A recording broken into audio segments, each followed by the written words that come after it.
आलस इंसान का सबसे बड़ा शत्रु है। ऐसा क्यों कहा जाता है? क्योंकि मनुष्य के शरीर में जड़ता आलस के वजह से ही आती है। इसी जड़ता को और आलस को पूरी तरह से एक ही उपाय से कैसे खत्म किया जाए, वह उपाय कौन सा है, वही हम आज के इस वीडियो में रहस्यमयी कहानियों के माध्यम से जानेंगे। तो बिना देर किए चलिए उन कहानियों की शुरुआत करते हैं। अभिशाप उसके ओंठों से इस पवित्र रविवार को बरबस निकल गया था। उससे वह डरी नहीं। इस समय तो वह क्रूर से क्रूर शाप और कठोर से कठोर बात कहने के लिए भी उद्यत थी। इस समय अगर उसकी बेटी उसे कहीं मिल जाती तो वह उसका झोंटा पकड़कर खींचती और उसकी खूब जी भरकर कुचली करती। यकायः जल्दी से उसने अपना शाल सिर पर ओढ़ा और घर से निकल पड़ी। वह दोनों को तलाश कर उनका अंत जो कर डालना चाहती थी। बिजली चमक गई और फिर बादल गड़गड़ाए। बिजली रह रहकर चमक उठती थी और बादल गरज गरज पड़ते थे। एक के बाद एक बिजली और भी तेजी और चमक के साथ आंखों को अंधा किए देती थी। एक के एक बाद एक और घोर गर्जन कान फोड़े डालता था। गांव वालों का भय भी बढ़ता ही जा रहा था। प्रायश्चित्त के रविवार को ऐसा विकराल गर्जन, बिजली की इतनी विकृत चमक, उफ, एकदम दानवी। सबके दिल कंपने लगे। सबकी आत्माएं ईश्वर से रक्षा के लिए प्रार्थना करने लग गई। लेकिन वृद्धा शैने को इसकी कोई खबर नहीं थी। आंधी ने उसकी आंखों को धूल से अंधा कर दिया। सिर की ओढ़नी चीर चीर कर दी। कमर से नीचे के कपड़े को उड़ा उड़ा कर उसे नंगा कर दिया। बालों की लटें बुरी तरह बिखरा दी। यहूदियों के यहाँ काम से विश्राम के लिए सप्ताह का अंतिम दिन, परंतु ईसाइयों का सप्ताह का प्रथम दिन, क्योंकि इसी दिन ईसा मसीह को सूली लगी थी। लेकिन इन सब की परवाह उसने नहीं की। वह चलती ही चली गई। उसकी आंखों को कुछ नहीं दिखलाई देता था, कानों को कुछ भी सुनाई नहीं पड़ता था। उसका अंतर जला भुना जा रहा था। उसी की जलन से वह भागी भागी जा रही थी। उसके सामने सब कुछ एक धुंध था, अंधकारमय था। दिखाई कैसे देता? आंखें क्रोधाग्नि में अंधी जो हो रही थीं। उसका छोटा आकार और भी छोटा होता चला गया। वह जैसे दोहरी होकर सांस रोककर भागी चली जा रही थी। आंधी से भी तेज चलती हुई लगती थी। उससे भी आगे निकल गई। लेकिन जब कभी भी आंधी उसे पकड़ पाती तो उसे आगे चलने के लिए प्रोत्साहित ही करती। वह अपने कदम और भी तेजी से बढ़ाती। शैने इधर उधर भी नहीं देख रही थी। बंद खिड़कियों की संदों से झांकती हुई जिज्ञासापूर्ण आंखों की भी उसे कोई खबर नहीं थी। न वह कुछ देख रही थी, न कुछ सुन रही थी। उसका सारा अस्तित्व ही जैसे प्रकृति के तूफान में तूफान बनकर समाया जा रहा था। उसके दिमाग में बस एक ही अभिशाप था, एक भयानक अभिशाप, मौत का अभिशाप। केवल शब्दों में ही नहीं, वह उसकी रग रग में, आत्मा तक में समाया हुआ था और उसके अंदर ही अंदर चीख रहा था, गरज रहा था। उस चीख में, उस गर्जन में काली घटाओं का घोर गर्जन भी डूबा जा रहा था। तूफान ही की तरह वह उस विधर्मी के घर में टूट पड़ी। फट से उसने एकदम दरवाजा खोल दिया और अंदर जाकर उसे भड़ाक से बंद भी कर दिया। कमरे में बैठे हुए सभी लोग कांप उठे और खड़े हो गए। शैने ने सबको एक खूंखार नजर से देखा और एक से दूसरे, दूसरे से तीसरे और तीसरे से चौथे कमरे में घुसती ही चली गई। दरवाजों को धड़ाधड़ खोलती और अपने पीछे बंद करती हुई वह चली ही जा रही थी। दरवाजों के खुलने और बंद होने से जो धड़घड़ाहट हो रही थी, वह बाहर बादलों की गड़गड़ाहट से जैसे बंद बंद कर शोर कर रही थी और खिड़कियों को खड़खड़ाने तथा दरवाजों के शीशों को चरमराने में एक दूसरे से बाजी जीत लेना चाहती थी। इस सब डरावने कोलाहल से घर का एक बच्चा भयभीत होकर रोने भी लगा। इस प्रकार की तूफानी तेजी से शैने ने उस घर का कमरा कमरा छान डाला, लेकिन न वहां उसकी पुत्री थी और न वह विधर्मी विद्यार्थी ही। एकदम वह लौट चली। देहरी पर जरा रुकी। उसने अपनी आंखें आकाश की ओर उठाई और ईश्वर से प्रार्थना करने के लिए हाथ भी। आग लगे इस घर में, भराई हुई आवाज में उसने शाप दिया। ड्योढ़ी का दरवाजा खुला ही छोड़कर वह बाहर चली गई। वह सारा का सारा घर अवाक देखता ही रह गया। साकार तूफान उनके घर में आकर अभी अभी चला जो गया था। अवाक घर वालों के मुंह खुले के खुले ही रह गए। पानी के साथ साथ तड़ तड़ ओले भी बरसने लगे, जैसे किसी अघोरी के खप्पर में खून बदबदा रहा हो। शैने के हृदय में भी ऐसा ही तूफान उबल रहा था। न जाने क्या उसके अंतर में झुनलाकर उफून उफन पड़ता था। अब उसके पैर जमीन पर नहीं पड़ रहे थे। ऊपर से नीचे तक वह सराबोर थी, लेकिन इससे उसकी गति में कोई बाधा नहीं पड़ी, बल्कि उसका जंगलीपन और भी भयानक हो गया। जिस जिस घर में अपनी पुत्री और उस विधर्मी लड़के के मौजूद होने की संभावना हो सकती थी, उस घर को उसने देख डाला। वह न कहीं रुकी और न एक शब्द ही किसी से बोली। एकदम आंधी की तरह घुसी और बिजली की तरह चमक कर बाहर निकल गई और घर वाले आश्चर्य से मुंह फाड़े उसे देखते ही रह गए। वह उन्हें ढूंढकर ही दम लेगी, मरकर भी। अगर वह उन्हें खोज निकाल सके तो भी खोज निकालेगी। वह बराबर एक घर से दूसरे घर को इसी तरह खोजती चली जा रही थी। अपनी बेटी के लिए कोसामंसी करना भी उसने जारी रखा। जब और कोई मकान ऐसा नहीं रह गया जिसमें पुत्री के मिलने का आशा होती, तो वह एक क्षण के लिए रुकी और सोचा, अब किधर जाऊं। वह घर लौट पड़ी। उसका दिल कह रहा था कि हो ना हो, अब तो वह जरूर ही घर लौट आई होगी। और फिर उसकी जीभ ने बुरे से बुरे श्राप और गालियां देना शुरू कर दी। इस समय उसके क्रोध का पारा सबसे ऊंची डिग्री पर चढ़ा हुआ था, तो अपने चारों तरफ का सारा वातावरण ही उसे जैसे अपने अभिशापों, गालियों और चीखों से भरा मालूम पड़ रहा था। एक जोर का आंधी का झोंका, बिजली की चमक, बादलों की कड़क, और वह अपने घर में अंदर घुसी। बेटी घर पर नहीं थी। एक कुर्सी पर गिरकर वह अब रोने लगी। यकायक एक महाघनघोर गड़गड़ाहट हुई, वैसी गड़गड़ाहट जैसी महासर्वनाशकारी वज्र के गिरने पर होती है, झुलसते हुए ग्रीष्म की शेष अग्नि शक्ति को ही। जैसे इस समय प्रकृति उगले दे रही थी। गांव वाले डर के मारे अपनी अपनी जगह पर ही चिपके हुए थे। वे वहीं बैठे बैठे चारों तरफ नजर घुमाकर देख भर लेते थे। बहुत हुआ तो जरा खिसक कर बाहर उहचक लिया, क्या कोई आफत आ गई, वे सोचते थे। पुराने पापियों ने और भी तत्परता के साथ अपनी आंखें प्रार्थना पुस्तक पर जमा दी। उनकी आवाज बुरी तरह लड़खड़ाने लगी। शैने ने उस कड़क को शायद नहीं सुना था। वह फूट फूट कर रोती रही। फिर वह यकायक बादल की तरह ही गरज पड़ी, हे ईश्वर, मैं उसका मरा मुंह ही देखूं, उसकी लाश ही मेरे सामने आए। अब तक न मरी हो तो हे ईश्वर, वह अब फौरन ही मर जाए, हे भगवान। उत्तर में बादलों ने विकट अयहास किया और आंधी सनसनाकर चीखी। वह फिर पहले की तरह यकायक उठी और बाहर चल दी। आंधी भी उसके साथ होली। कभी वह पीछे से उसे धक्का देती आगे चलने के लिए, और कभी स्वामी भक्त कुत्ते की तरह आगे आगे चलकर रास्ता साफ कर देती सड़क की धूल को काले बादलों से बरसने वाली बौछार और शैने की जलती हुई आंखों से झरने वाली अश्रुधारा में मिला देती। गांव से बाहर जो सड़क जाती है वह उसी की ओर भागी चली जा रही थी। सोचती हुई वे अक्सर इसी सड़क पर घूमने जाया करते थे। हो न हो आज भी वे वहीं गए होंगे। वे मुझे या तो रास्ते में कहीं मिल जाएंगे, नहीं तो फ्री बड़े जंगल के पास जोन्स की सराय में तो जरूर ही मिल जाएंगे। जैंटील गांव की आखिरी गली है। जब शैने वहां पहुंची तो चौपाल में कुत्तों ने भींगी हुई धरती पर उसके चलने की सरसर आवाज सुनी और वहीं से भौंकने भी लगे। लेकिन कुछ कुत्ते जो काहिल नहीं थे और मेह में भीगने से डरते नहीं थे, बाहर आकर शैने की टांगों से लग गए। पर शैने चलती गई। उसने न उन्हें देखा न उनका भौंकना सुना। वह तो केवल गली के अंत से शुरू होने वाली सड़क को ही देख रही थी और उस पर ढूंढ रही थी उन दोनों को। एक कुत्ते ने तो पानी से भीगने से भारी हुआ उसका पल्ला ही मुंह में भर लिया, तब भी शैने रुकी नहीं। कुत्ता थोड़ी दूर तक उसके साथ खिचड़ता चला गया। पानी की बौछार से परेशान होकर आखिर कुत्ता उसका पल्ला छोड़कर अपनी चौपाल की तरफ भाग खड़ा हुआ, लेकिन भागने से पहले एक बार वह खूब जोर से गुर्राया जरूर। शैने अब सड़क पर आ पहुंची। यहां तो आंधी का जोर और भी कहीं ज्यादा था। पड़ोस के जंगलों से टकराकर बिजली की कड़क यहां सहस्नों गूनी होकर प्रतिध्वनित हो उठती थी। पानी से घिरे हुए चारों तरफ फैले हुए धुंध में होकर शैने की नजर अपने सन्मुख ही देख रही थी। बिजली के गिरने से पेड़ों की पत्तियां और टहनियां टूट टूट कर सड़क पर आ गिरी थीं। यही नहीं, बहुत से पेड़ भी जड़ समेत उखड़े और जले पड़े थे। हे भगवान, उन दोनों पर भी ऐसी बिजली क्यों नहीं गिरती। वह फिर कोसने लगी और अपने ही भीतर भुनने लगी। अब अपनी सारी कोसामंसी के लिए उसे एक निश्चित स्वरूप मिल गया था, अपने ऊपर और चारों ओर व्याप्त बिजली की कड़क में। वह दौड़ी चली जा रही थी, दौड़ी, लेकिन यह क्या, कुछ कदम आगे दो व्यक्ति पड़े हुए हैं, एक पुरुष और एक स्त्री, आपस में गुथे हुए, गर्दनें लटकी हुई, मुख कालिख की तरह काले और आंखें छड़ी हुई। बिजली गिरने से मृत दो स्त्री पुरुषों की लाशें थीं वे। बड़ी तेजी से बिजली एक बारगी चमक उठी और फिर वही कान फोड़ने वाली बादलों की गड़गड़ाहट। इस प्रखर प्रकाश में शैने ने अपनी पुत्री को पहचान लिया, लेकिन पहचानने में उसके कपड़ों ने ही ज्यादा मदद की, क्योंकि उसका चेहरा तो जल चुका था और फिर उसका सारा आकार वह पहचान गई थी। सफेद फटी फटी मुर्दा आंखें जो उसकी तरफ घूर रही थीं, उनसे तो वह डर गई। छतरी खुली हुई एक तरफ पड़ी थी, लेकिन उसका सारा कपड़ा जल गया था। लोहे की तीलियों का ढांचा ही शेष था। युवती और युवक के हाथ एक दूसरे में बिंधे हुए थे। वृद्धा बस शाप देने ही वाली थी। अपने क्रोध के आवेश को वह तूफान के वेग में मिला देने वाली थी, लेकिन बिजली फिर कौंधी और उसमें उसकी आंखें भी चौंधी आ गई। उसके दिल में विनाशकारी तूफान उठ खड़ा हुआ। वह कहना ही चाहती थी, बुरे से बुरे शब्दों में अपनी लड़की से, जैसे कर्म तूने किए उनका वैसा ही फल भुगत। अब महानीच और अभागी गालियां वह उसे सुनाना चाहती थी, पर यकायक उसके सामने सब कुछ काला काला हो गया। उसके मस्तिष्क में जैसे किसी ने गला हुआ भभकता सीसा उड़ेल दिया। थकावट और कंपकंपी उसे दबोचे डाल रही थी। पानी और कीचड़ में लथपथ उसके वस्त्र उसे जमीन की ओर खींचकर मिट्टी में मिला देना चाहते थे। उसके नेत्रों की लपलपाती ज्वाला बुझ चुकी थी। बिजली चमकी, बादल कड़के और हवा फिर से हुक हुक कर रोने लगी।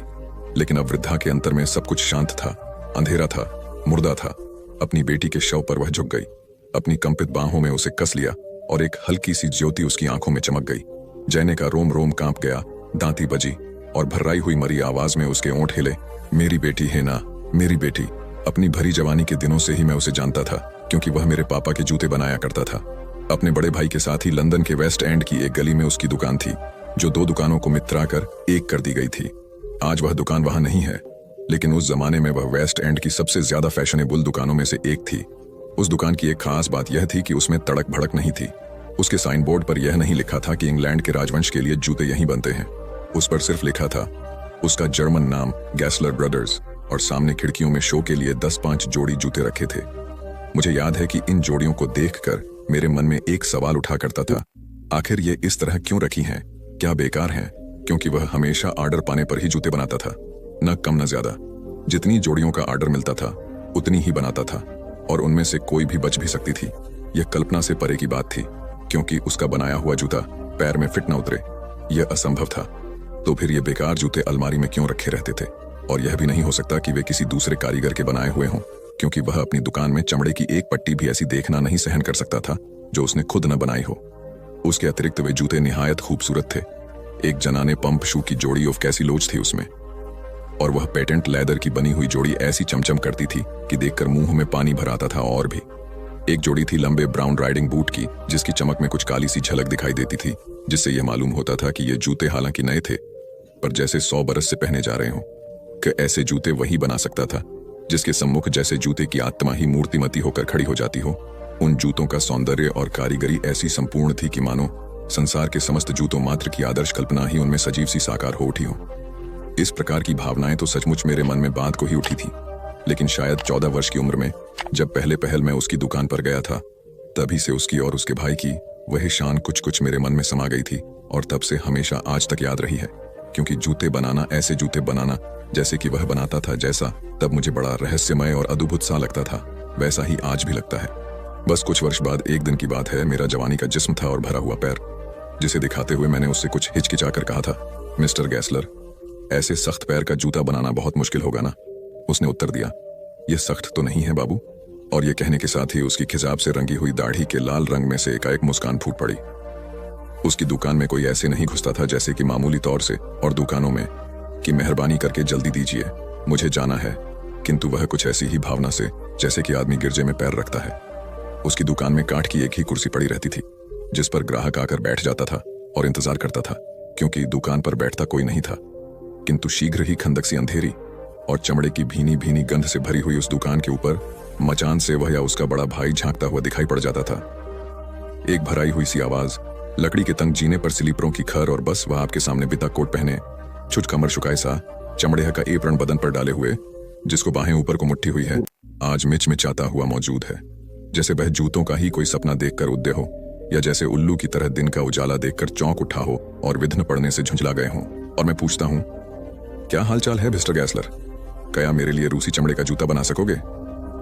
बिना एक शब्द बोले वह दुकान के अंदर जहां से बह आया था वहीं फिर चला जाता है, और मैं वहीं काठ की कुर्सी पर बैठा बैठा उसके व्यापार की खुशबू सूंघता रहता हूं। कुछ मिनट बाद ही बह लौट आता है अपने हाथों में, जो पतले हैं और जिनमें नीली नीली नसें उभरी हुई हैं, सुनहरे भूरे रंग के चमड़े का एक टुकड़ा लिए हुए। इसी टुकड़े पर नजर गड़ाए वह कहता है, कितना खूबसूरत है। उत्तर में मैं कहता हूं, बेशक। वह फिर बोलता है, कब चाहता है तुम? मैं कहता हूं, ओह, जब तुम आसानी से दे सको। और वह जवाब देता है, अगले पखबारे में। कि तू अगर वह ना होकर उसका बड़ा भाई हुआ तो कहता, हम भाई से पूछकर बताएगा। तब मैं उठकर चल देता हूं। अच्छा, धन्यवाद, गुड मॉर्निंग। गुड मॉर्निंग, वह उत्तर देता है कि तू अपने हाथ में लिए चमड़े को बराबर एकटक देखता ही रहता है। और जैसे ही मैं दरवाजे की तरफ चल देता हूं कि वह फिर अपने स्लीपरों की खटपट खटपट करता हुआ लकड़ी के तंग जीने से चढ़कर ऊपर अपने जूतों के स्वर्ग में पहुंच जाता है। लेकिन अगर कोई नए फैशन का जूता हुआ जैसा कि उसने अभी तक नहीं बनाया है, तब वह जरूर कुछ तकुल्लुफ और कायदा बरतता था। मेरे पैर से जूता खुलवाकर जो उसके ही हाथ का बनाया हुआ होता वह अपने ही हाथों में ले लेता, और उसे वह एक साथ ही स्नेह और समालोचना भरी बड़ी ममता की दृष्टि से निहारने लगता था, जैसे वह उसके उस सौंदर्य की कल्पना कर रहा हो जो इसे बनाते वक्त उसने इसमें भर दिया था, और साथ ही इस पर भी रोष और दुख प्रकट कर रहा हो कि इसके पहनने वाले को जूता पहनने की तमीज नहीं है और उसने उसकी कारीगरी की बिल्कुल रेड मार दी है। फिर पतले कागज के एक टुकड़े पर वह मेरा पैर रखवाता और 3 या 4 बार अपनी घिसी घिसाई पेंसिल से उसे उतारता। जब उसकी कांपती हुई उंगलियां मेरे पंजे को छूकर निकलती तो मुझे ऐसा लगता था जैसे वह मेरी ठीक ठीक आवश्यकता के अंतर तक को टटोल लेना चाहती है। मैं वह दिन कभी नहीं भूलूंगा जब मैंने उससे यह कहने का अवसर पाया था, जानते हो मी गैसलर, वह जूता जो तुमने टहलने के लिए पिछली बार बना कर दिया था सो चटक गया। यह सुनकर वह मेरी तरफ कुछ देर तक अवाक देखता रह गया और कोई उत्तर नहीं दिया, जैसे वह मुझसे कह रहा हो, यह हो ही नहीं सकता, अपनी शिकायत वापस लो या फिर बात ठीक ठीक बतलाओ। कुछ देर बाद उसने उत्तर दिया था, चटकना तो नहीं चाहिए था, लेकिन फिर भी चटक गया। बिना अच्छी तरह पहने तुमने उसको पानी में भिगो दिया होगा, नहीं तो यह बात तो नहीं हुई। यह सुनकर उसने अपनी पलकें नीची कर लीं, जैसे वह सोच रहा हो कौन से झूठे थे वे। किंतु मुझे फिर बड़ा अफसोस हुआ कि मैंने व्यर्थ ही यह सब कहकर इस बेचारे का दिल दुखा दिया। टोन को वापस कर दो, वह बोला। हम फिर देखेगा। जब अपने जूतों के चटक जाने से मेरा ही दिल पसीज उठा, तब मैं यह अच्छी तरह अनुमान कर सका कि मी गैसलर को, जिसने कि उसे इतने अरमानों से बनाया है, कितना दुख हुआ होगा और वह उसके विषय में जानने के लिए कितना व्यग्र होगा। कुछ झूठे, उसने कहा, पैड़ा ही खराब होते हैं। अगर तुम्हारा झूठा हमारे से ठीक नहीं हो सकेगा तो हम उसका सब दाम वापस कर देगा। कबार की बात है कि मुझे एक नया जूता जल्दी ही चाहिए था, इसलिए मैंने एक बड़ी दुकान में जाकर खरीद लिया। एक दिन यूं ही अनजाने में उसे पहनकर मी गैसलर की दुकान में चला गया। उसने मेरे जूतों का ऑर्डर तो ले लिया, लेकिन कोई चमड़ा नहीं दिखाया। उसकी आंखें मेरे फैक्ट्री के बने हुए नए जूते पर गड़ी हुई थी। आखिर उसे रहा न गया, कहने लगा, यह झूठा टो हमने नहीं बनाया है। उसके स्वर में क्रोध नहीं था, दुख नहीं था, घृणा नहीं था, रोष भी नहीं था। फिर भी उसमें कोई ऐसी तीव्र मूक प्रताड़ना अवश्य थी जिससे मैं सन्न हो उठा। इसके बाद उसने मेरे बाएं पैर के जूते की एक जगह, जो फैशन की खातिर कुछ खूबसूरत बनी हुई थी, अपनी उंगली से दबा दी और कहा, तुमको यहां काटता है। यह बड़ा बड़ा दुकान अपने इज्जत का भी ख्याल नहीं करता। बिल्कुल रही। इसके बाद और भी बहुत सी कड़वी कड़वी बातें वह कह गया, जैसे उसके अंदर की कोई घुटन बांध तोड़कर निकल चली हो। आज पहली बार मैंने उसके मुंह से जूतों के व्यापारी की खराब हालत और मुसीबतों के बारे में कुछ सुना था। वह बड़ा बड़ा कंपनी विज्ञापन से पैदा करता है, अपने माल का अच्छाई से नहीं, अपनी मेहनत से नहीं। इसी का नतीजा है कि अब हमारे पास काम बिल्कुल नहीं है और दिन दिन कम होता जाता है। और आज उसके संजुर्योंदार चेहरे पर मैंने ऐसी ऐसी भावनाएं देखी जिन पर पहले कभी ध्यान नहीं दिया था। विकट संघर्ष और उसकी कड़वाहट, जिनमें वह वर्षों से पिस पिस कर मर पिच कर काम कर रहा था। और आज ही मुझे उसकी लाल दाढ़ी में सफेद बालों के गुच्छे दिखाई पड़े, जिनमें उसकी सारी व्यथा क्रंदन कर उठी। जैसे भी हो सका मैंने उसे यह समझाने की कोशिश की कि किन किन मजबूरियों की वजह से मैंने वे जूते खरीद लिए थे, पर उसकी मुद्रा और स्वर मेरे दिल पर अपना ऐसा असर कर गए कि थोड़ी ही देर में मैंने उसे कई जूतों का ऑर्डर दे दिया। वे जोड़े तैयार हो गए और नेमेसिस भी हार गई उनसे। घिसाई ने भी उनसे हार मान ली। उफ, पहले जूतों से भी ज्यादा वे चले और 2 बरस तक, सच ही, फिर जूते बनवाने के लिए उसके पास जाना नहीं पड़ा। लेकिन एक दिन जब गया भी तो देखा कि उसकी 2 दुकानों में एक पर किसी दूसरे नाम का साइन बोर्ड लगा था। हाँ, वह भी जूते वाला था और राजकुटुंब के लिए जूते बनाता था। और वहां बाहर खाली खिड़की में अपनी शान की निराली जूतों की वे 3-4 जोड़ियां भी नहीं थीं। दुकान अकेली रह गई थी, इसलिए और भी अंधेरी, छोटी और खाई की तरह मालूम पड़ रही थी। चमड़े की गंध भी घनीभूत हो गई थी, पर वह काठ की कुर्सी अब भी वैसे ही पड़ी थी। मैं जाकर उस पर बैठ गया, लेकिन जितनी देर लगा नहीं करती थी, आज उतनी देर बाद ऊपर से एक शक्ल ने झांका और फिर अपने उन्हीं स्लीपरों से काठ के तंग जीने पर खटपट खटपट करता हुआ आखिर मेरे सामने वह आ ही खड़ा हुआ और जंग लगी कमानी में से मुझे घूरते हुए पूछा, मिस्टर है ना? हाँ हाँ, मैं ही हूँ, मैंने हिचकिचाकर कहा। पर मिस्टर गैसलर, आपके जूते तो तोड़े नहीं टूटते। देखो ना, इसकी अभी सूरत भी नहीं बिगड़ी है। कहकर मैंने अपना पैर आगे बढ़ा दिया। उसने मेरे जूतों पर एक नजर डाली। हाँ, उसने कहा, पर लोग तो अच्छा झूठा नहीं चाहता है। उसकी कड़ी नजर और शिकायतों से बचने के लिए मैंने जल्दी से पूछा, लेकिन तुमने अपनी दुकान का यह क्या हाल कर डाला है? उसने शांति से उत्तर दिया, बहुत खर्च होता था। क्यों तुमको झूठा चाहिए? मैंने तत्काल ही 3 जोड़ी का ऑर्डर दे दिया। हालांकि मुझे जरूरत सिर्फ 2 ही जोड़ी की थी और बस जल्दी से वहां से चल दिया। लेकिन मैं ठीक नहीं कह सकता कि उसके मन में यह कैसे धारणा पैदा हो गई कि मेरे हृदय में उसके प्रति या स्वयं उसके प्रति इतनी नहीं जितनी कि उसके जूतों के आदर्श के प्रति कोई विरोध भावना है। लेकिन मैं समझता हूं कि कोई भी इस प्रकार सोचना नहीं चाहता होगा, क्योंकि जब मैं कुछ दिनों पहले एक बार गया था तब मुझे याद है कि मैंने सोचा था होगा भी, पर मैं उस बेचारे को कभी नहीं छोड़ सकता। ऐसे तो सब चलता ही है। हो सकता है कि वह उसका बड़ा भाई रहा हो, पर मैं जानता था कि उसके बड़े भाई में इतनी हिम्मत नहीं थी कि वह मेरी तरफ चुप रहकर भी आंखें निकाल सकता। इसलिए यह देखकर मुझे कुछ संतोष सा हुआ था कि दुकान में उसका बड़ा भाई ही था, जो फिर एक चमड़े का टुकड़ा हाथ में हिलाता हुआ आया। कहो मिस्टर गैसलर, अच्छे तो हो? मैंने पूछा। हाँ, अच्छा तो हूं, उसने उत्तर दिया, पर हमारा बड़ा भाई मर गया और तब मैंने समझा कि अरे, यह तो वह नहीं है, किंतु अब कितना बूढ़ा और ढला हुआ लगता है यह भी। पर इससे पहले मैंने कभी उसे अपने भाई के बारे में कुछ कहते नहीं सुना था। यह सुनकर मुझे बड़ा अचंभा हुआ और धक्का सा लगा। मैंने धीरे से कहा, उफ, बड़े दुख की बात है। हाँ, उसने उत्तर दिया, वह बहुत अच्छा आदमी था, बहुत बढ़िया झूठा बनाता था, पर मर गया। और उसने अपनी बीच खोपड़ी पर हाथ रख लिया, जहां से उसके बाल बहुत कुछ उड़ चुके थे, ठीक वैसे ही जैसे उसके भाई के उड़ गए थे। उसके इस संकेत से मुझे ऐसा लगा जैसे वह अपने बड़े भाई की मृत्यु का कारण बता रहा हो। वह दूसरी दुकान के खोने का सड़मा नहीं सह सका। तुमको झूठा चाहिए, कहकर उसने अपने हाथ वाला चमड़े का टुकड़ा मेरी तरफ बढ़ाकर कहा, कितना खूबसूरत है। बिना कुछ कहे सुने मैंने कई जूतों का ऑर्डर दे दिया।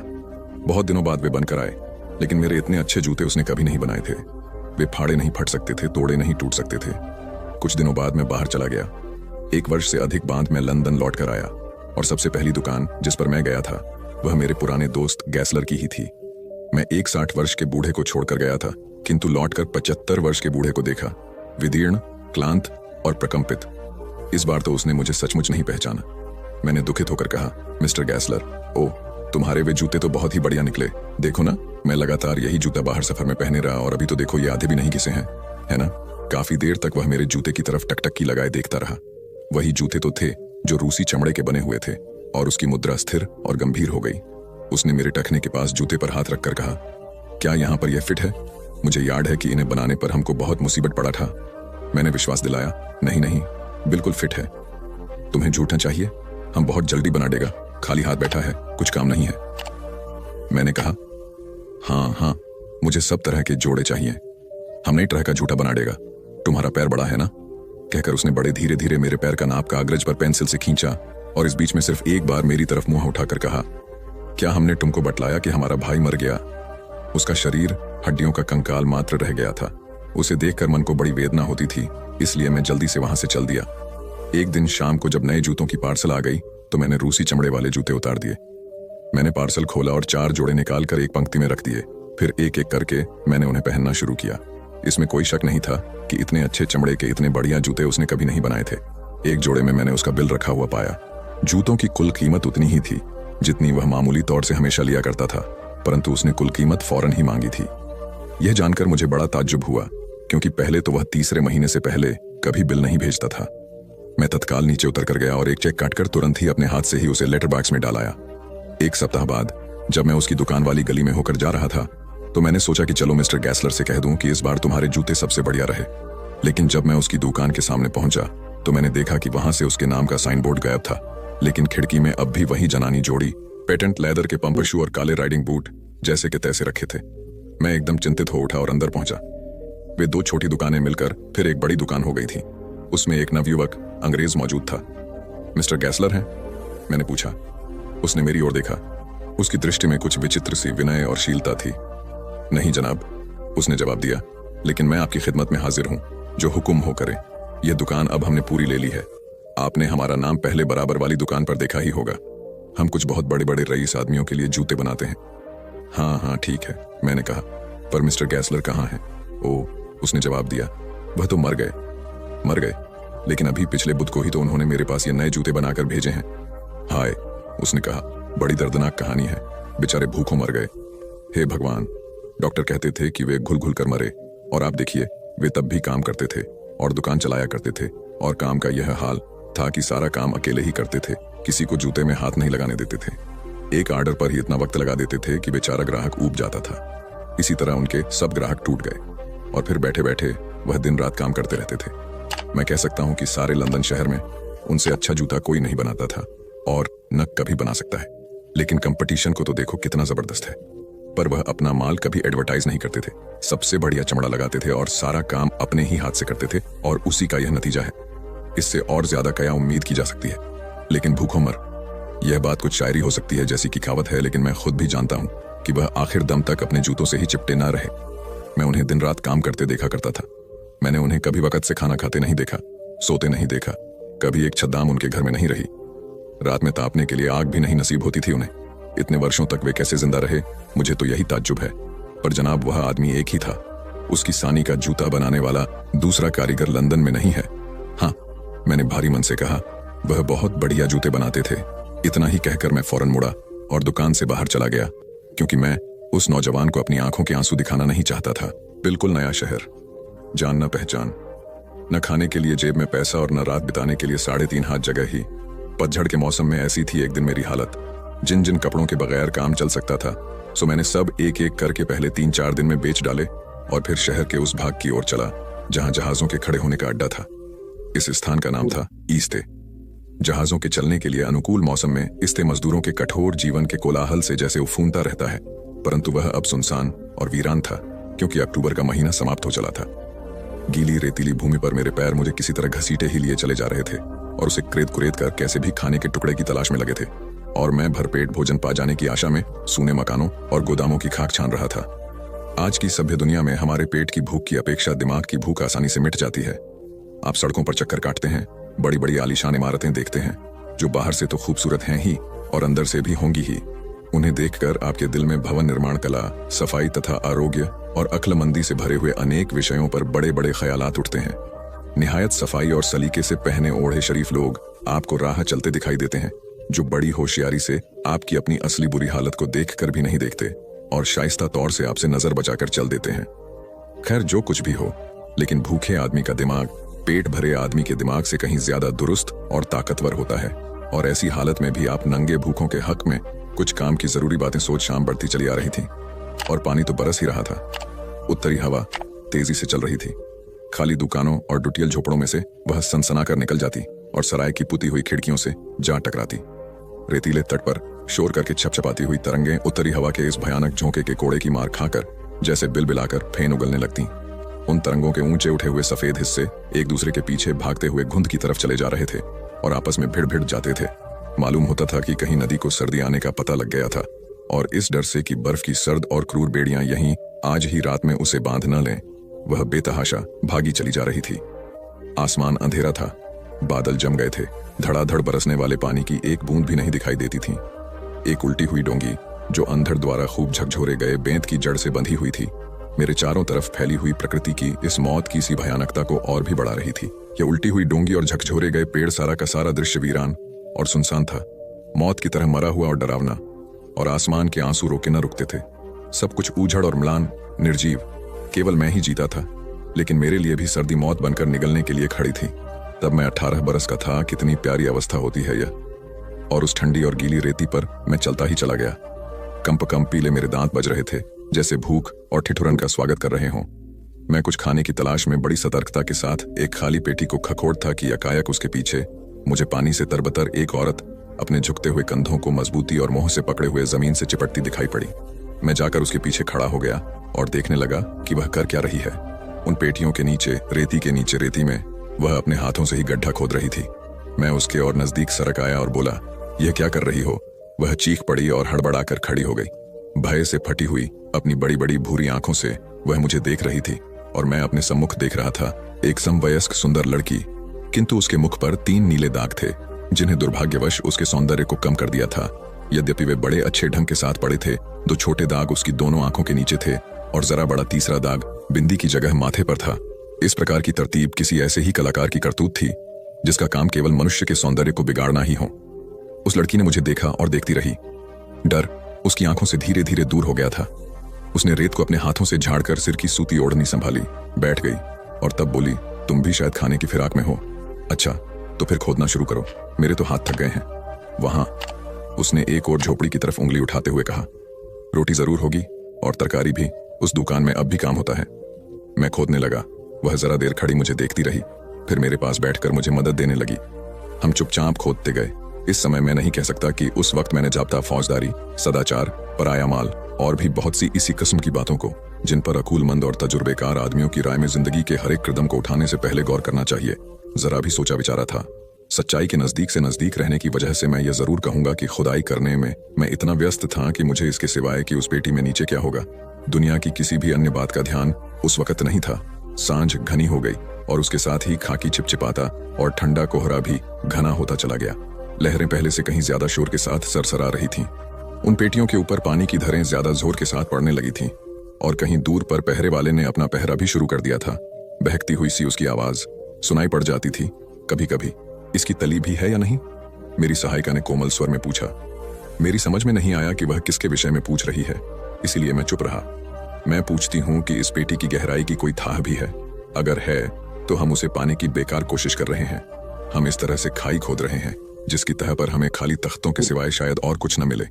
फिर हम उन्हें इतने नीचे घुसकर हटाएंगे कैसे? इससे तो अच्छा यही है कि ताला तोड़ दो। ताला बिल्कुल रही है। औरतों के दिमाग में अच्छे ख्यालात जरा कम उठा करते हैं, परंतु उठा जरूर करते हैं, और मैंने अच्छे ख्यालातों की हमेशा कुदर की है और जहां तक हो सका है उनको काम में लाने की कोशिश भी।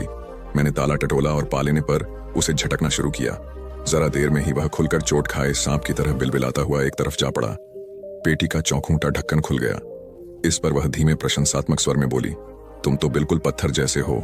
आज स्त्री के मुंह से मुझे रत्ती भर तारीफ भी पुरुष की ढेर सारी चापलूसी के मुकाबले में ज्यादा प्यारी लगती है, चाहे वह चापलूसी प्राचीन और अर्वाचीन सभी महान व्याख्यानदाताओं की सम्मिलित कला से भी उत्तम क्यों न हो। लेकिन तब मैं लड़कियों का जरा कम ख्याल करता था। इसीलिए उस वक्त मैंने अपनी साधिन की प्रशंसा पर कोई ध्यान देना तो अलग रहा। प्रत्युत कड़ाई और परेशानी के साथ पूछा, क्या बात है? बड़े मलिन स्वर में उसने हमारी प्राप्ति का ब्यौरा देखना शुरू। 9 टोकरी भर बोतलें मोटी मोटी, 1 छतरी, 1 लोहे का बर्तन। लेकिन यह सब तो खाए नहीं जा सकते थे। सो मैं रही सही आशा भी खो बैठा था कि वह बड़े ललचाए स्वर में बोल उठी, आहा, मिल गया। क्या? रोटी जरा गली हुई है लो। एक रोटी मेरे पैरों के पास आकर गिर पड़ी और उसके बाद मेरी साहसी साथिन भी। लेकिन तब तक मैं एक कौर काट चुका था। उससे मेरा मुंह भरा हुआ था और मैं उसे जल्दी जल्दी चबाने की कोशिश कर रहा था। वहीं, लाओ जरा सी मुझे भी दो, और हमें अब यहाँ ठहरना नहीं चाहिए। लेकिन हम जाएंगे कहाँ? उसने प्रश्न सूचक दृष्टि से चारों ओर देखा। चारों ओर अंधेरा ही अंधेरा, पानी पानी और डरावरा। देखो, वहां एक उल्टी डोंगी पड़ी है, चलो वहीं चलें। अच्छा तो चलो। और हम लोग चल दिए, अपनी लूट को मुंह भर भर कर जल्दी जल्दी खाते हुए। पानी और भी जोर से बरसने लगा। नदी की गड़गड़ाहट भी बढ़ रही थी। कहीं न कहीं सीटी की एक लंबी, तेज, उपहास सी करती हुई आवाज आती मालूम पड़ रही थी, मानो वह कोई महान व्यक्ति, जिसे ईश्वर कहते हैं और जो किसी से नहीं डरता, समस्त सांसारिक संस्थाओं की, इस पतझड़ की क्रूर वायु की और हमारी हंसी उड़ा रही हो। और इस सीटी को सुनकर मेरा दिल दर्द से करा उठा। किंतु तब भी मैं लालच से खाए ही चला गया, और इस मामले में मेरे बराबर बाईं तरफ चलती हुई मेरी साथिन लड़की ने पूरी तरह मेरा साथ दिया। नहीं जानता क्यों मैं उससे पूछ बैठा, तुम्हारा नाम क्या है? खूब चबर चबर खाते हुए उसने छोटा सा उत्तर दिया, नाताशा। मैंने उसे तन्मयता से देखा। मेरे अंतर में कड़ी पीड़ा उठी और फिर मैंने अपने सामने और चारों तरफ फैले हुए धुंध में आंखें गड़ा दी। मुझे लगा कि मेरा दुर्भाग्य मुझ पर एक रहस्य भरी क्रूर और रूखी हंसी हंस रहा है। डोंगी के तख्तों पर पानी मूसलाधार पड़ रहा था और अंदर बूंदों की आवाज बड़ी धीमी धीमी आ रही थी। इस धीमी मृदुल ध्वनि ने मेरे मन में निराशा और दुख से भरे विचार जागृत कर दिए। नाव की तली के तख्ते कुछ ढीले होने की वजह से हवा के जोर से खड़खड़ा रहे थे। इस खड़खड़ से बड़ी अशांति हो रही थी और जी बैठा जा रहा था। नदी की उत्ताल तरंगें तट पर जैसे दुख के थपेड़े खा खा कर जीवन की आशा खोकर सर पटक रही थीं। वे जैसे अपनी मलिनता को, निर्जीवता को सदैव के लिए मृत्यु की गोद में सुला देना चाहती थीं। जैसे वे असह्य बोझ से आक्रांत और शिथिल होकर खींच उठी हों और जिससे वे अब छुटकारा पाकर कहीं दूर जाने की प्रबल लालसा कर रही हों। फिर भी उन सब दुखों का, निराशाओं का, आभारों का और मलिनताओं का रोना रोने में उन्हें शांति मिलती थी, सुख मिलता था। यह भी आवाज लहरों की छपछपाहट में मिल गई। डोंगी के ऊपर से एक लंबी सर्द आह आती मालूम हुई। वह अनंत थकित आह, जैसे पृथ्वी ने ग्रीष्म से शरद तक के ऋतु परिवर्तन से आहत और क्रांत होकर खींची हो। फेनिल नदी और उसके सुनसान किनारे पर झंझावात बहता ही रहा अपने मातमी गीत गाते हुए। डोंगी के नीचे हमें कृतई आराम नहीं मिल रहा था। जगह तंग और सीली हुई थी। डोंगी की तली में नन्हे नन्हे सुराखों से पानी टपक रहा था और उन्हीं में से होकर हवा भी ठंडी तीर सी आ रही थी। हम चुपचाप बैठे ठंड से ठिठुर रहे थे। मेरी तबीयत सोने को कर रही थी। नातशा डोगी की दीवार से चिपट कर बैठे रही और गुड़ी मुड़ी होकर गेंद की तरह हो गई। नीले निशानों की वजह से उसकी वे आंखें सूखे हुए मुख पर बहुत बड़ी बड़ी मालूम हो रही थीं। वह हिली न डुली और चुप ही रही। मुझे डर लगने लगा। मेरे जी में आया उससे बोलूं, लेकिन बात किस तरह शुरू करूं ये समझ में नहीं आता था। फिर वही बोली, जीवन कितना भयानक शाप है। उसने एकदम सीधे सीधे कह डाला, लेकिन उसके स्वर में अनमनापन था और था आत्मविश्वास। उसका यह कथन जीवन के प्रति उसकी कोई शिकायत नहीं थी। इन शब्दों में इतनी उपेक्षा थी, इतनी अन्य मनस्कता थी कि वे शिकायत तो कहे ही नहीं जा सकते। शिकायत करने में अपना एक लगाव रहता है। नादशाह की भूली आत्मा ने जैसे समझा कह डाला और अपने सीधे साधे विचार से जो निष्कर्ष उसने निकाला था वह प्रकट कर दिया। मैंने उसके कथन का विरोध नहीं किया, क्योंकि मुझे डर था। राजा के यहां बुद्ध का जन्म हुआ। पिता ने ज्योतिषियों को बुलाकर भविष्य पूछा। उन्होंने कहा, या तो यह सम्राट होगा और या तो यह साधु होगा। एक तरह से देखा जाए तो सच्चा सम्राट भीतर से साधु ही होता है। जब ज्योतिषियों की भविष्यवाणी राजा ने सुनी तो वे घबरा गए कि मेरा बेटा साधु हो जाए, ऐसा ठीक नहीं होगा। राजा ने पूछा, कोई उपाय बताए, क्योंकि मैं चाहता हूं कि राजा का पुत्र राजा ही बने। ज्योतिषियों ने कहा कि इसका लालन पालन व पूरा जीवन बड़ी सावधानी में बिताना होगा। अर्थात आपका पुत्र सिद्धार्थ कभी किसी बूढ़े व्यक्ति को न देखे, कभी किसी बीमार व्यक्ति को न देखे और कभी किसी मरे हुए व्यक्ति को न देखे। जब तक ऐसा होगा तब तक वे राजा ही बने रहेंगे। अगर ऐसा नहीं हुआ तो वे साधु बन जाएंगे। राजा शुद्धोधन ने अपने पुत्र सिद्धार्थ के लिए बढ़िया से बढ़िया, बड़े बड़े महल, अच्छे से अच्छा भोजन, दास दासियां और खाने पीने के सामान आदि वस्तुओं के ढेर लगा दिए। पिता ने पुत्र को सुख सुविधाओं में इतना उलझा दिया कि उसे बाहर का संसार याद ही नहीं आया। शुद्धोधन ने समझ लिया कि अब इतने सुखों के आगे साधु बनने का प्रश्न ही उपस्थित नहीं होता। वे निश्चित हो गए। राजा शुद्धोधन ने बिल्कुल पक्की व्यवस्था कर रखी थी कि उनका पुत्र सिद्धार्थ जीवन में कभी भी वृद्ध, बीमार और मृतक व्यक्ति को देख न सके, क्योंकि वे अपने पुत्र को खोना नहीं चाहते थे। सिद्धार्थ का जीवन ऐश्वर्य और सुख सुविधाओं में बीत रहा था। उनके जवान होने पर एक सुंदर कन्या यशोधरा से उनका विवाह हो गया। विवाह हो जाने पर शुद्धोधन की आधी चिंता मिट गई। अब तो शादी हो गई, अब कहाँ जाएगा? अब तो मेरा पुत्र बंधन में बंध गया है, अब उसके कहीं जाने का सवाल ही नहीं उठता। 1 वर्ष बाद बेटे का भी जन्म हो गया, उसका नाम राहुल रखा गया। अब राजा शुद्धोधन को बिल्कुल पक्का विश्वास हो गया कि अब यह कहीं नहीं जा सकता। एक दिन सिद्धार्थ ने कहा कि पिताजी, आज तक मैंने कभी अपनी राजधानी नहीं देखी, आपकी आज्ञा हो तो आज देखा हूं। राजा ने कहा, हाँ हाँ अवश्य जाओ, अपना शहर देख कर आओ। एक सारथी को भी साथ में भेजा गया कि जाओ राजकुमार को राजधानी घुमा फिरा कर लाओ। फिर भी राजा ने चाक चौबंद इंतजाम कर रखा था कि कहीं चूक ना हो जाए। सिद्धार्थ के लिए राजधानी के प्रमुख मार्ग खूब सजाए गए थे, पर घूमते घूमते सिद्धार्थ ने थोड़ा उलटा मार्ग ले लिया। वे उस मार्ग से गुजरने लगे जहां पर तैयारी नहीं थी, और आज उनको बहुत आश्चर्य हुआ जब पहली बार उन्होंने एक बूढ़े आदमी को देखा। कमर झुकी हुई, पूरी चमड़ी में झुर्रियां पड़ी थीं। वह परेशानी और दुख से बेहाल था। उसकी चाल बहुत धीमी थी। बूढ़े की झुकी हुई कमर को देखकर सिद्धार्थ को एक झटका लगा और सारथी से उन्होंने पूछा, क्या एक दिन मैं भी बूढ़ा हो जाऊंगा? सारथी ने कहा, हाँ राजकुमार, हर व्यक्ति के जीवन में 3 अवस्थाएं आती हैं, बचपन, जवानी और बुढ़ापा। एक दिन तुम भी बुढ़ापे की अवस्था में जाओगे। हे राजकुमार, यह संसार का नियम है, चाहे गरीब हो या अमीर, सबका शरीर शिथिल अर्थात बूढ़ा होता है। राजकुमार सोच में पड़ गया। सारथी ने रथ को आगे बढ़ाया तो कुछ दूरी पर एक बीमार व्यक्ति मिला जो रोगों से घिरा हुआ था। उस पीड़ित व्यक्ति को देखकर राजकुमार का मन बहुत ही दुखी हुआ। राजकुमार ने पूछा, इसको क्या हुआ है? सारथी ने कहा, यह व्यक्ति बीमार है, इसलिए यह कराह रहा है। इस संसार में दुख और सुख दोनों है। यह अपने अपने भाग्य की बात है कि कोई दुखी है और कोई सुखी है। क्या मैं भी कभी बीमार हो सकता हूं? सारथी ने कहा, आप यह विचार अभी छोड़ दें। समय बड़ा बलवान होता है। ये सारी बातें कर्मों पर निर्भर करती हैं। चाहे राजा हो या रंक, सुख दुख सब पर आते हैं। अगर शरीर में कोई रोग आना है तो वह आएगा। यह सब सुनकर राजकुमार सोच में पड़ गया। सारथी ने रथ को कुछ आगे बढ़ाया तो सामने से 4 कंधों के ऊपर एक अर्थी को जाते हुए देखा। राजकुमार ने ऐसा पहली बार देखा था। उसने सारथी से पूछा, यह क्या है? यह आदमी मर गया है, यह मुर्दा है। जो व्यक्ति मर जाता है उसको बांकर श्मशान भूमि में ले जाते हैं, फिर वहां पर उसे जला दिया जाता है। राजकुमार ने कहा, क्या सबको मरना पड़ता है? हाँ, सबको मरना पड़ता है। यह मृत्यु लोक है। जो जन्म लेता है उसे कभी न कभी अवश्य ही मरना पड़ता है। तो इसका मतलब यह हुआ कि ठीक इसी तरह से एक दिन मुझे भी मरना होगा। मेरी देह भी मुर्दा होगी और मुझको भी 4 कंधों पर उठाकर ले जाया जाएगा। मुझको भी ऐसे ही रस्सियों से बांधा जाएगा। मेरे भी आगे पीछे घर के सदस्य रोएंगे, तड़पेंगे, और जिस संसार को मैंने इकट्ठा किया है वह सारा का सारा मुझसे छूट जाएगा। इसका मतलब यह हुआ कि क्या एक दिन मैं भी मर जाऊंगा? क्या एक दिन यशोधरा भी मर जाएगी? क्या एक दिन मेरा राहुल भी मर जाएगा? सारथी ने कहा, हाँ राजकुमार, एक दिन मैं भी मरूंगा, आप भी मरेंगे, यशोधरा भी मरेंगी और राहुल भी मरेगा, क्योंकि यह सब मरने के लिए ही पैदा होते हैं। उस रात सिद्धार्थ सो न सके। सोचने लगे कि क्या संसार में इतना दुख है, रोग है, बुढ़ापा है, और ऐसे में मैं खा पी कर कैसे जी सकता हूँ? नहीं नहीं, ऐसा मुझसे नहीं हो सकता।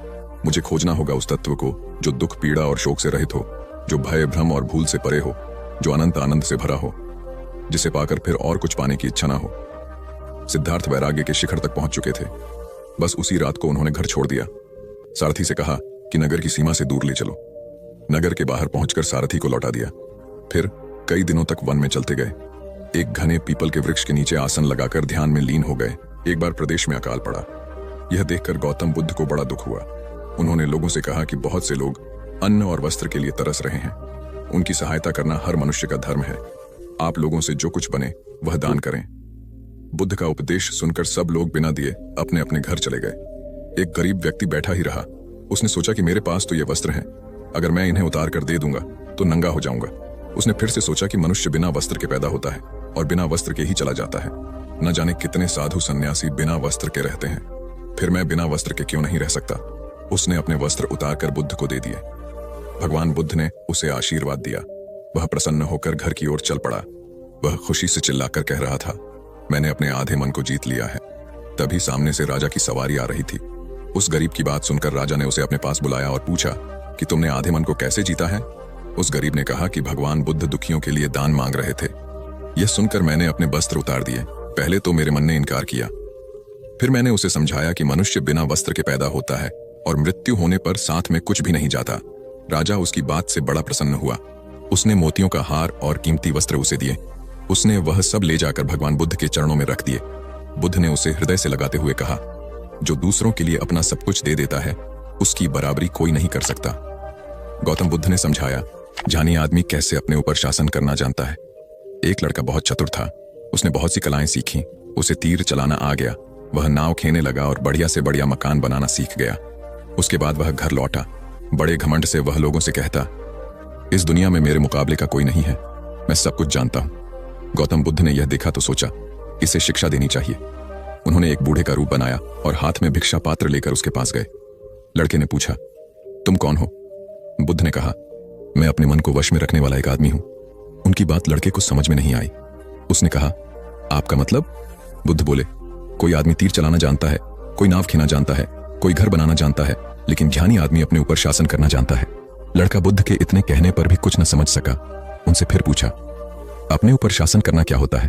बुद्ध ने कहा, अगर कोई उसकी प्रशंसा करे तो वह खुशी से नहीं फूलता, निंदा करे तो दुखी नहीं होता।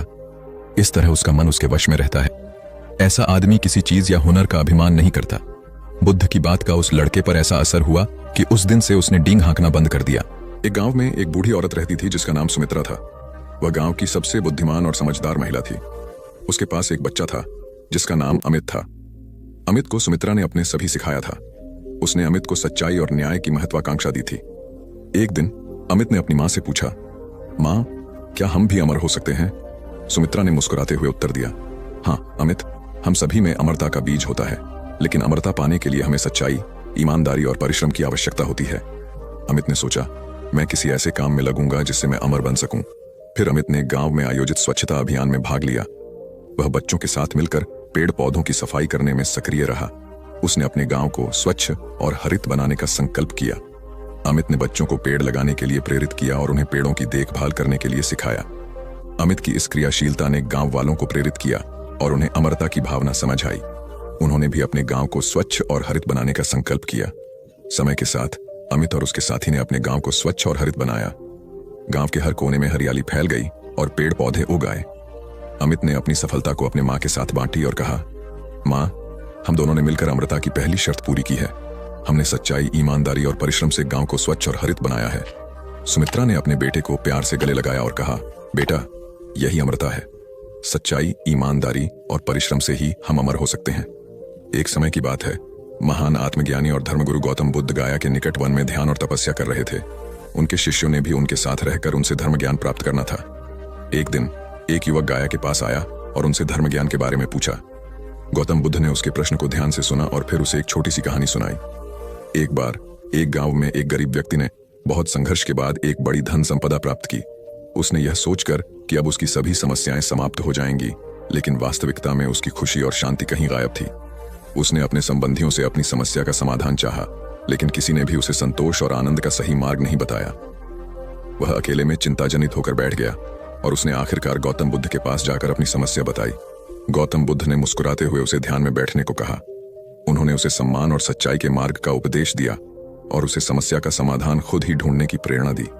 उसके बाद युवक ने ध्यान और तपस्या का मार्ग अपनाया और उसने आत्मज्ञान की प्राप्ति की। उसने समझा कि सच्चे सुख और आनंद केवल अंतर्निहित हैं, जो विश्वास और आत्म परिश्रम से प्राप्त किए जा सकते हैं।